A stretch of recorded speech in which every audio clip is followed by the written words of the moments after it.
In this video, we're going to install the ImageEngine WordPress plugin on our WordPress site. From the dashboard of the WordPress installation, click Plugins in the left-hand menu, and then Add New, also in the left-hand menu. Up in the right-hand corner, we search for ImageEngine. We click Install Now, and we activate the plugin.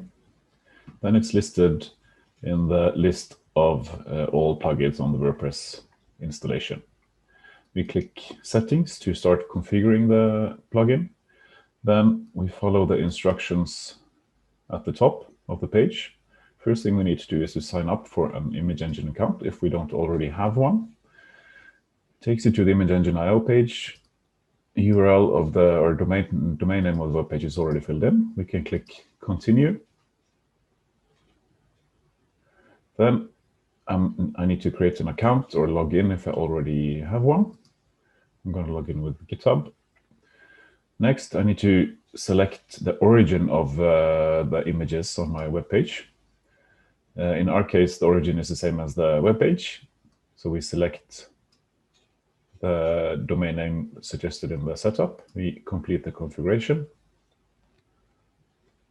And now ImageEngine is ready and fully configured.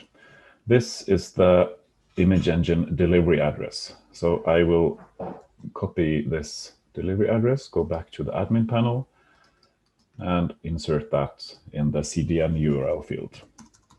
Also need the protocol. Next, I'm going to click the Enable CDN button, and because this is a SSL or HTTPS page, I'm also going to tick this box here.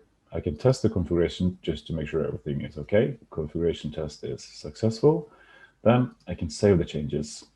And now ImageEngine is live on the web page. And we can verify that by going to the web page, opening an image in a new tab, and see that images are indeed served from the ImageEngine delivery address.